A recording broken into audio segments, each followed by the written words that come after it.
महिला सुशिक्षित महिला आहेत, शिक्षण झालेल्या शहरातील महिला आहेत, मोठमोठ्या उद्योगपतींच्या बायका आहेत. तर मित्रांनो, एक विचार करण्यासारखी गोष्ट आहे की बाबा तुम्ही एवढ्या शिकल्या सवरलेल्या महिला जर ह्या अशा बंधुबाबांच्या जाळ्यात फसत असतील. मित्रांनो, आपण म्हणतो की गावाकडे जास्त प्रमाणात त्या ठिकाणी अंधश्रद्धा केली जाते, पण आज ही शहरातील मंडळी आणि सुशिक्षित मंडळी जर एवढ्या मोठ्या प्रमाणात असल्या हरामखोर बंधुबाबांवर विश्वास ठेवत असतील. एकेकाळी तुम्ही सपोर्टर होता, तर आता ही जी गोष्ट त्या कॅप्टन बाबाच्या त्यांना गुरु मानतात, तर काय वाटतं तुम्हाला? नमस्कार मित्रांनो, स्वागत आहे तुमचं आपल्या यूट्यूब चॅनलमध्ये. मित्रांनो, सध्या महाराष्ट्रामध्ये एक मुद्दा गाजत आहे. कॅप्टन अशोक खरात यांनी या बंधुबाबाने जे महिलांसोबत लैंगिक अत्याचार केलेले आहेत, तो मुद्दा मित्रांनो सध्या महाराष्ट्रामध्ये चालू आहे.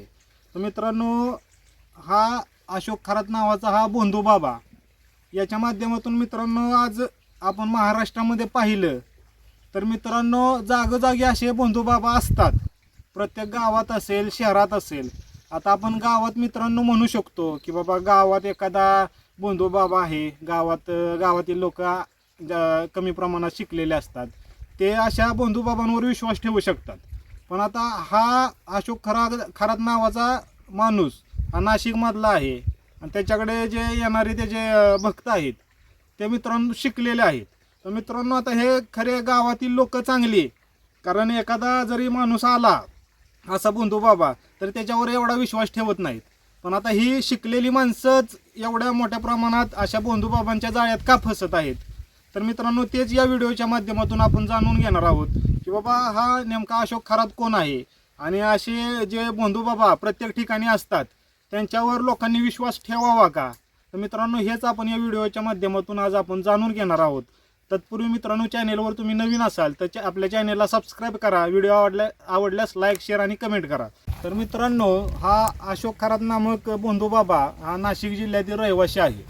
आणि मित्रांनो, या बंधुबाबानं काय केलेलं आहे की बाबा अशा ज्या मोठे मोठे अधिकारी असतील, मोठे मोठे आपल्या मंत्रिमंडळातील काही लोक असतील, राजकीय मंडळी असतील, यांना टार्गेट केलं आणि या जे उद्योगपती असतील या सर्वांना टार्गेट करून अनेक महिलांचे मित्रांनो अश्लील व्हिडिओ बनवले आणि त्यांच्यासोबत अश्लील कृत्य केलं.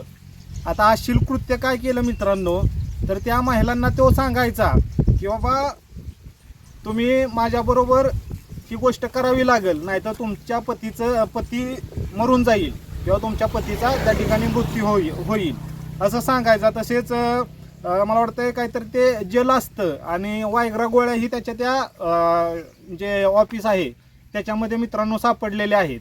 आणि तो महिलांना सांगायचा की बाबा तुम्ही जर माझ्याबरोबर शारीरिक संबंध ठेवले नाहीत तर तुमच्या पतीचा मृत्यू होईल. आणि तो सांगायचा की मी मागल्या जन्मात कृष्ण होतो आणि तू माझी राधा, असे म्हणून तो महिलांना संमोहित करत होता आणि तो त्यांच्यासोबत अश्लील कृत्य करत होता. तर मित्रांनो, आता या महिला नक्की कोण आहेत? तर ह्या महिला सुशिक्षित महिला आहेत, शिक्षण झालेल्या शहरातील महिला आहेत, मोठमोठ्या उद्योगपतींच्या बायका आहेत.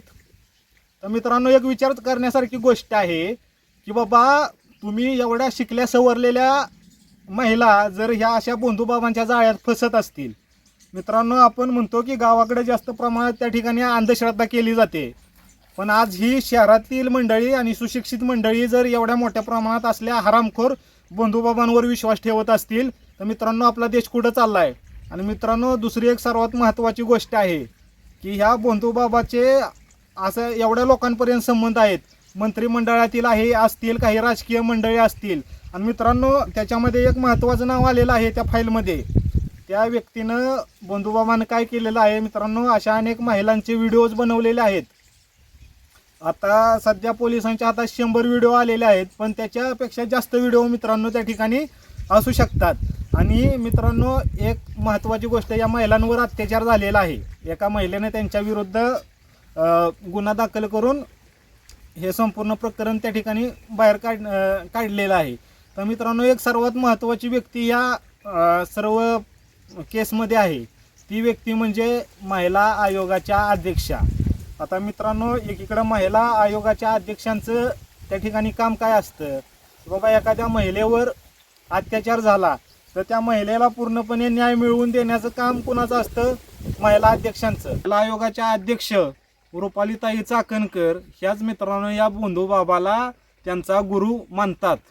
तसेच त्या बोंधूबाबाच्या प्रत्येक घरातील जो कार्यक्रम असेल त्या कार्यक्रमामध्ये याच महिला आयोगाच्या अध्यक्षा रुपालीताई चाकणकर असतात. त्यांच्या प्रत्येक कार्यक्रमामध्ये रुपालीताई चाकणकर असतात. तर मित्रांनो, आता ही विचार करण्यासारखी गोष्ट आहे की एवढा मोठा हा बोंधूबाबा आणि रुपालीताई चाकणकर सारख्या महिला आयोगाच्या अध्यक्षा त्या व्यक्तीला गुरु म्हणतात. तसेच मित्रांनो, आता वेगवेगळ्या प्रकारच्या चर्चा होत आहेत की बाबा रुपालीताई चाकणकर पण आगोरी विद्या करतात, आगोरी जादू टोना करतात. आता ही माहिती कितपत खरी आहे काय अजून सांगता येणार नाही. पण मित्रांनो, आता विचार करण्यासारखी गोष्ट आहे की बाबा शिकल्या सवरलेली लोक जर असल्या बोंधूबाबांच्या जाळ्यामध्ये फसत असतील तर हे कुठंतरी आपला देश अधोगतीकडे चालला आहे असं म्हटलं तरी वावगं ठरणार नाही. खऱ्या अर्थानं मित्रांनो, ज्यावेळी अंधश्रद्धा निर्मूलन समितीचे नरेंद्र दाभोळकर म्हणून यांना अनेक श्रद्धाळू लोकांवर अनेक गोष्टींवर त्या ठिकाणी आवाज उठवला होता.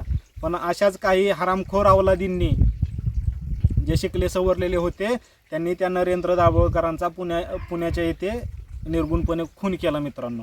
कारण कोणी बोलायला गेलं तर हे तोंड दाबण्याचा प्रयत्न करतात. मित्रांनो, याच्यामध्ये अनेक राजकीय पुढारी आहेत. तर मित्रांनो, आता सामान्य माणसाला प्रश्न पडलेला आहे की बाबा आणि मित्रांनो अशी गोष्ट आहे की मित्रांनो ही साधी गोष्ट नाही आहे.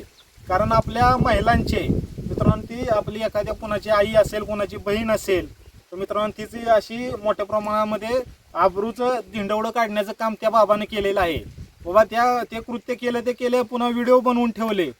हे कितपत योग्य आहे? मित्रांनो, खऱ्या अर्थानं शिकले सवरलेले लोकच आज फसायला लागलेत. त्या लोकांना सांगतो, कारण तुमचा मेंदू शक्यतो गुडघ्यातच असणार आहे. कारण तुम्हीच शिकलेले लोक जर त्या ठिकाणी असल्या बोंधूबाबांवर विश्वास ठेवत असाल तर हे कुठंतरी चुकीचं आहे. तर मित्रांनो, या रुपालीताई चाकणकरांचे खूप मोठ्या प्रमाणात त्या ठिकाणी चुकलेलं आहे. त्यांच्यावर पण गुन्हा नोंद व्हावा अशा वेगवेगळ्या माध्यमातून लोक बोलत आहेत. तर मित्रांनो, याच विषयी आपल्याशी आपले बिपिन दादा बोलणार आहेत. तर काय सांगाल? रुपालीताई चाकणकर एकेकाळी तुम्ही सपोर्टर होता, तर आता ही जी गोष्ट त्या कॅप्टन बाबाच्या त्यांना गुरु मानतात, तर काय वाटतं तुम्हाला? रुपालीताई चाकणकरांकडे एवढं मोठं पद आहे, राज्याचं पद आहे त्यांच्याकडे.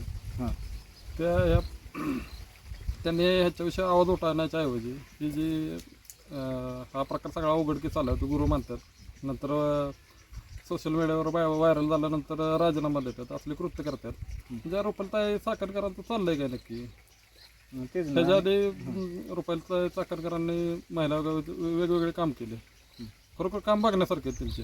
आणि दुसरा एक मुद्दा आहे की हा विषय मित्रांनो जवळजवळ वर्षापूर्वीच बाहेर येणार होता.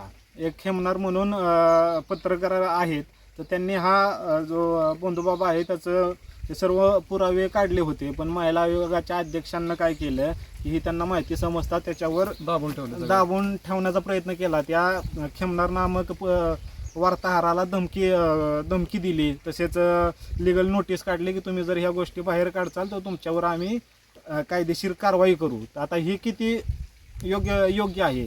तर आता महिला आयोगाच्या अध्यक्ष जर अशा तो विषय दडपण्याचा प्रयत्न करत असतील तर काय वाटतंय तुम्हाला? नाही, हा विषय पूर्णपणे गंभीर आहे आणि रुपालीताई चाकणकरांनी हा पण विषय दाबून धरण्याचा प्रयत्न केला.